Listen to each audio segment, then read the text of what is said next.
Bahkan beras pun sudah di atas 15.000. Wih di Ternate, di Anggon, tambang nikel Iya. sudah digadaikan 65 tahun oleh Jokowi.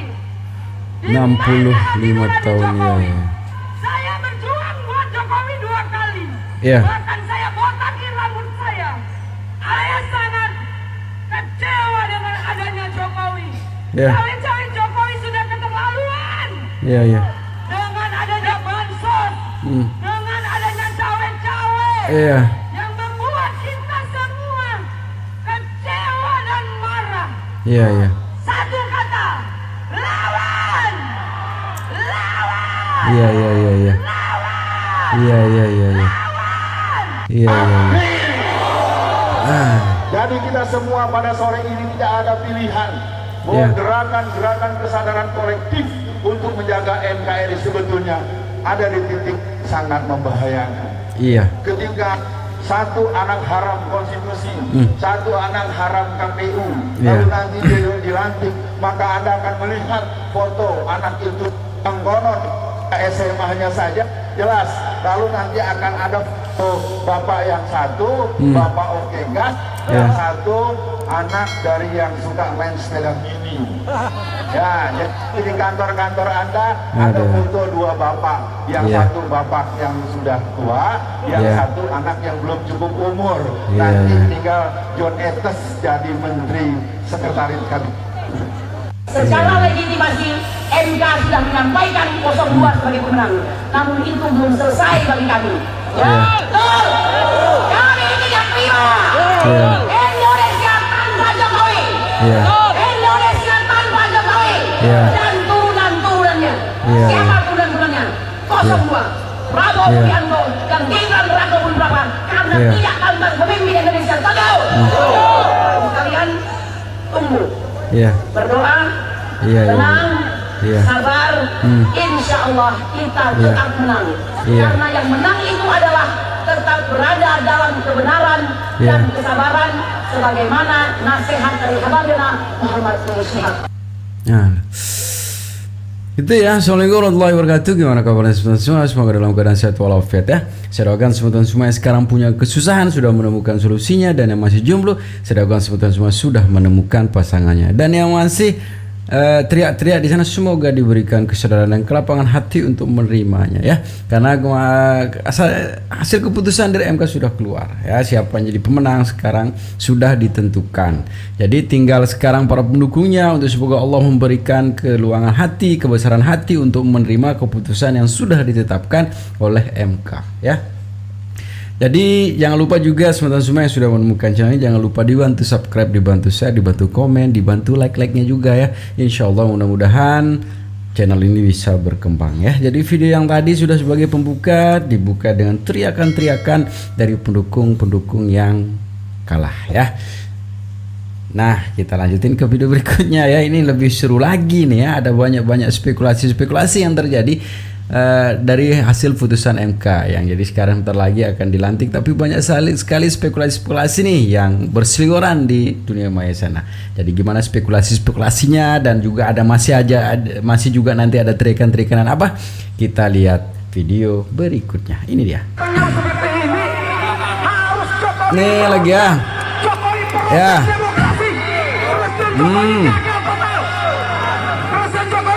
Ya.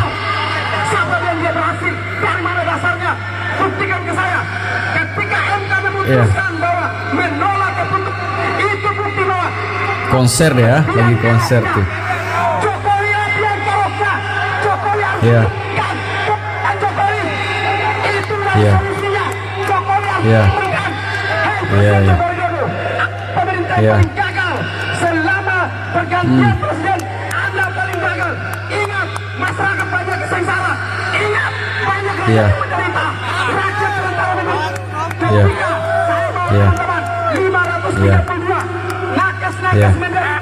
Ini yang kemarin teriak-teriak ya.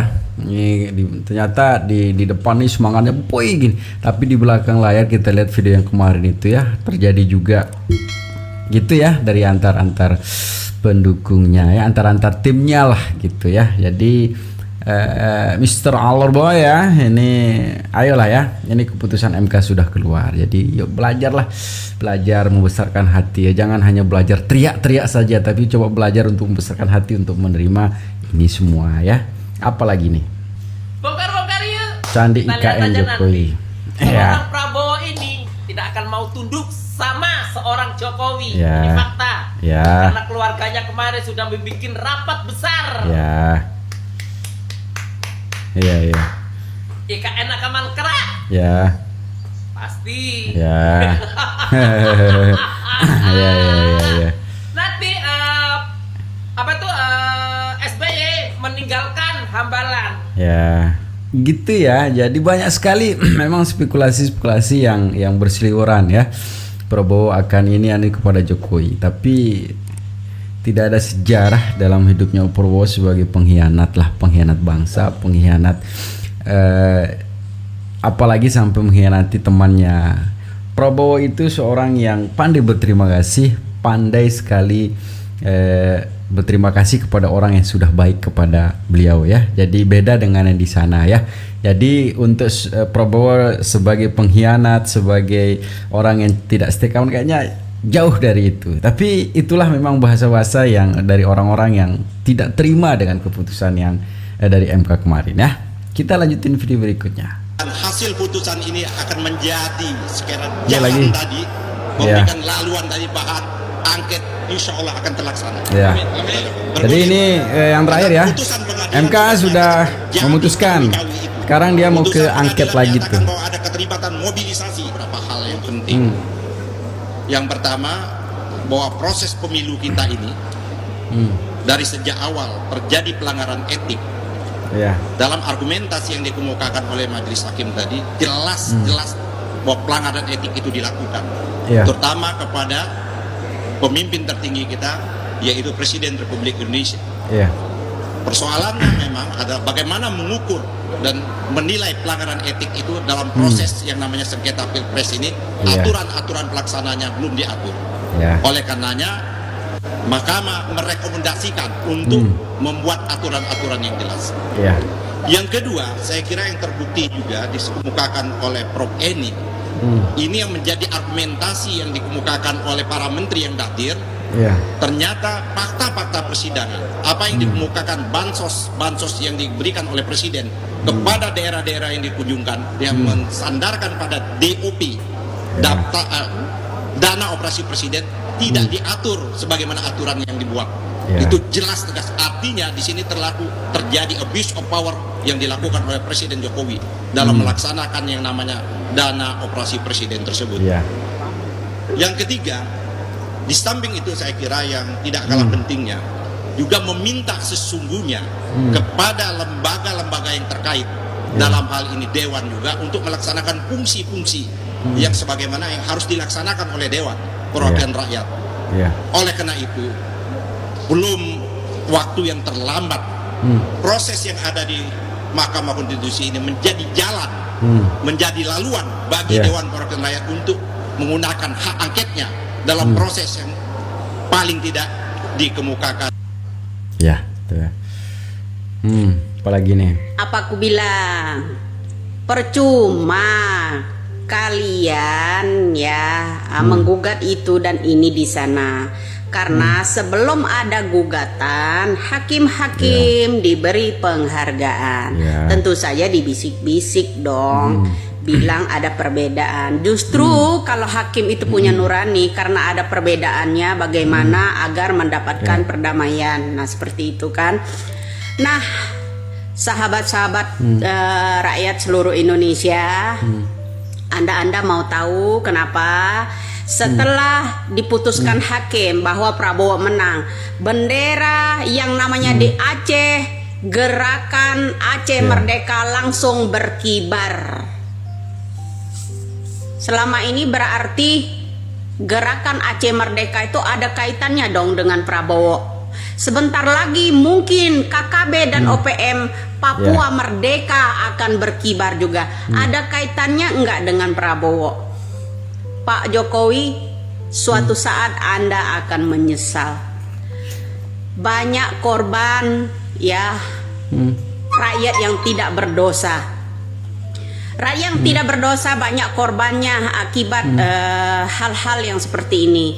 Karena apa? Di saat-saat kemarin ada gugatan, ya, kisruh juga KKB di sana. Mereka mengamuk-ngamuk di sana sehingga guru-guru honorer diculik, diperkosa, bahkan dibunuh di sana. Jadi kurang bagaimana lagi Bapak Jokowi penderitaan rakyat, ya kan? Saya udah bilang ya saudara-saudara, jauh sebelumnya hakim-hakim tersebut diberi penghargaan. Percuma kalian mau menggugat itu ini sampai mejret pun gak akan menang. Saya bilang di sana jubir juga dari jubirnya Jokowi ya kepresidenan, yaitu Asrul Sani juga ada di MK. Saya udah bilang ya semuanya udah diatur sedemikian rupa. Saya bukan memfitnah bro, bukan, tapi itu kenyataan. Kenyataan gak omongan saya?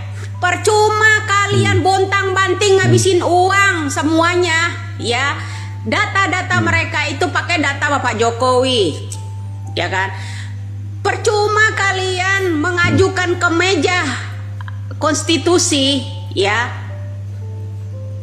Toh Kapolri juga ada Jadi gitu ya. Menarik tadi ya, begitu memang di Aceh, di Papua ini terjadi pergolakan lah ya. Tapi sebenarnya kalau kita berpikir secara rasional lah, berpikirnya begini. Siapa selama ini menggerakkan? Begitu takutkah orang-orang ini ketika Prabowo dilantik? Ya.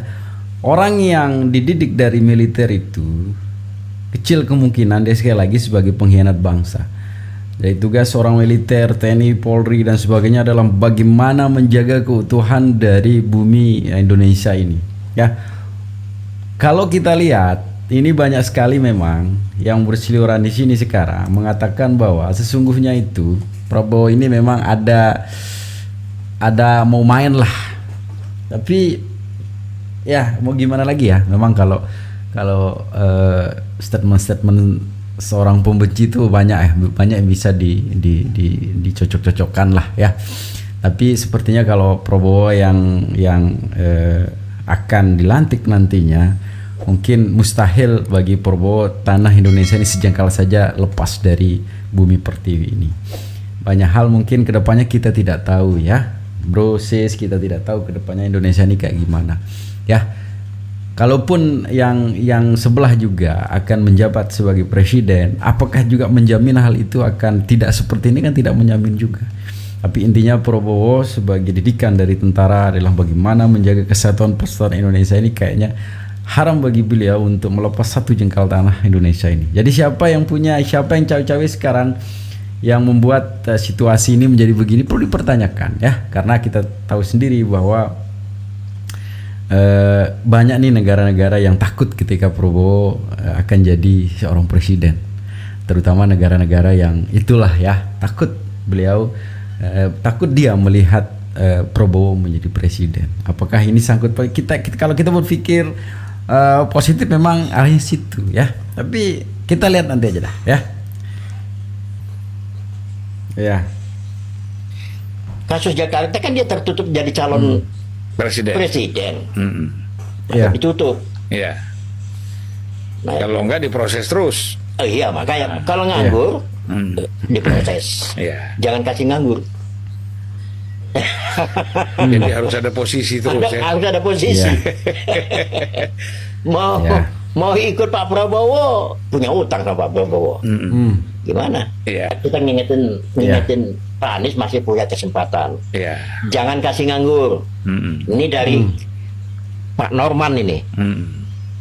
Kalau nganggur urusan KPK. Iya. Muncul lagi. Nggak ada posisi urusannya KPK. Kalau tuntutan ke MK ini bagaimana Bu Norman? Ya. Saya rasa apa yang mau dituntut? Nah, ya kan ada narasi kecurangan macam-macam. Ya itu kan buatan pengacara. Tapi saya rasa ya silakan aja lah, nggak apa-apa ya. Ini negara demokrasi. Ini kalau saya saya bilang hanya untuk menutupi malu aja, itu aja. Gitu ya. Iya. Ya jujur aja lah, ya kan? Daripada enggak lah, ngelawan lah dikit gitu kan? Iya. Paling nggak ada alasan untuk kami kalah karena dicurangi kan? Iya, itu. Jadi nutupin malu aja lah udah. Isu yang berkembang ini bagaimana bayar utang, itu masalahnya. Baik dari Anies maupun Ganjar, itu isu yang lagi beredar. Waduh, berutang untuk kampanye kampanye ini. Kan utang sama bohir-bohir. Iya. Masalahnya kan di sana. Uang dari mana coba? Apalagi ya mungkin agak repot ya kalau udah bicara bayar utangnya dari mana uangnya nanti. Ya, kecuali kalau memang menang. Kalau kalah kan itu tadi agak sulit ya. Iya. Ini nyata ini. Apalagi Ganjar juga kan dilaporkan ke KPK juga ya. Nah, itu masalah tentang ini. Bang Jateng. Ya kan? Itu bukan mengada-ngada, memang fakta itu. Fakta ya. Fakta. Ya tinggal prosesnya di KPK kita lihat nanti kan. Kita sudah undang juga ke sini Pak Sugeng. Adik sudah dia sudah jelaskan semua. Ya tinggal sekarang kan bolanya di KPK ya. Ya kita minta juga KPK bekerja secara transparan dan objektif aja gitu kan. Itu yang baru kelihatan. Berarti ada lagi ya. Pasti ada lah. Jangan-jangan Bung Roman, bank-bank daerah yang lain pun banyak yang terjadi seperti itu. Termasuk Anies. Ya, Bank DKI ya. Bank DKI. Kan dia penaruh saham di situ. Gubernur. Cuman tertutup aja, ditutup-tutupin aja gitu. Tapi kalau ada kasus gini kan nanti bahkan banyak yang cerita juga kan. Oh, ini ternyata sudah ada yang bongkar nih. Yang lain cerita juga bagaimana persoalan bank-bank yang ada di DKI, Jabar, Jatim ya, dan lain-lain. Jawa Tengah, ya Jawa Timur, mana-mana, Kalimantan. Ini kan masalahnya betul-betul uang rakyat ya, gitu loh. Jadi jangan dipermainkan lah, gitu kan. Uang APBN, uang masyarakat, dana-dana masyarakat itu jangan dipermainkan, kan gitu. Pada akhirnya Anies Baswedan akan bergabung bersama Prabowo. Enggak. Jadi aku sebagai pendukungnya lebih baik Anies itu oposisi ya. Jadi bekerja tuh nggak mesti bersama dengan Prabowo di dalam pemerintahan, di dalam kabinet. Nggak perlu. Bekerja di luar pemerintahan kan bisa kok untuk bangun negara ini. Mesti bergabung rupanya dengan pemerintahan untuk bangun negeri ini. Kan nggak perlu. Jadi aku harap Anies Baswedan oposisi. Oposisi. Membantu negara boleh, tapi di luar, nggak usah di dalam kabinet, di dalam dapat jabatan ini, jabatan itu nggak perlu ya. Nah, ini aku sebagai pendukungnya, aku harus seperti itu gitu loh. Assalamualaikum warahmatullahi wabarakatuh. Abah Anies, Caimin, dimanapun Anda berdua berada, entah melihat atau tidak video ini, izinkan saya menyampaikan 3 hal. Yang pertama, terima kasih telah menghidupkan api semangat dalam hati kami bahwa perubahan itu nyata, perubahan itu ada. Yang kedua, terima kasih telah menghidupkan lentera harapan kami bahwa Indonesia bisa lebih maju ke depannya. Dan yang ketiga, terima kasih telah keliling Indonesia untuk mendengarkan apa yang ingin rakyat sampaikan. Bah, Caimin, kalau selama ini senyuman Anda berdua yang menenangkan hati kami, kali ini izinkan senyum kami yang menenangkan hati Anda berdua. Tenang Bah, Caimin, kami ada di sini. Salam perubahan. Ya silakan saja boleh, enggak apa-apa ya. Yang namanya kecewa itu pasti ketika memang apa yang kita yakini akan menang, apa yang menjadi pilihan kita yang tidak sesuai dengan apa yang kita inginkan, apa yang memang ada kekecewaan lah timbul. Tapi itulah kontestasi politik ya, itulah memang pertandingan yang dimana di akhir dari sebuah pertandingan itu pasti ada tawa dan tangis ya, tawa untuk yang menang dan tangis untuk yang kalah. Tapi pemain yang hebat, pemain yang profesional akan selalu memberikan kelebaran hatinya untuk menerima apapun hasil dari sebuah perjuangan ya. Bukankah seorang petarung itu akan puas ketika memang dia kalah dalam pertempuran? Kesatria itu akan bahagia ketika kalah di pertempuran. Paling tidak dia tidak diam dan dia akan melakukan sesuatu, tapi ketika pilihan tidak berpihak kepadanya, disitulah jiwa besar akan dimainkan. Ya begitu. Apa lagi nih? Ini yang saya katakan, saya lebih hormat sama seorang pelacur daripada seorang nenek-nenek udah tua bangka memakai hijab tapi hatinya busuk. Saya lebih hormat sama pelacur daripada sama nenek-nenek tua bangka memakai hijab. Kenapa saya lebih hormat sama pelacur? Karena seorang pelacur aja tidak sekotor itu mulutnya, gitu loh. Kenapa melontarkan kata-kata yang masyarakat sudah mengenal bahwa Pak Joko Widodo itu anaknya pengusaha mebel bapaknya, dan Pak Joko Widodo itu bertuhan, yaitu agama Islam. Kenapa dikatakan nggak punya Tuhan? Dan bapaknya mantan ajudan Den Aidit. Kenapa fitnahan-fitnahan seperti itu dilontarkan? Kalau memfitnah masalah ijazah, oke lah, memang awalnya tujuannya ingin merusak reputasi Pak Joko Widodo masalah ijazah, oke lah, kita maklumi. Tapi kalau Pak Jokowi sudah nggak punya Tuhan, bapaknya mantan ajudan Den Aidit, ini kan sudah keterlaluan. Ya gitu teman-teman ya. Jadi sekarang ini sebenarnya langkah terbaik yang bisa kita lakukan adalah mendoakan yang terbaik untuk bangsa dan negara ini. Selalu di akhir video juga saya berpesan, yuk kita jaga persatuan, jaga kesatuan serta persaudaraan kita ya. Jangan sampai Indonesia ini akan rusak dengan tingkah laku konyol kita ya. Sekian videonya teman-teman, semoga videonya bisa menghibur. Assalamualaikum warahmatullahi wabarakatuh.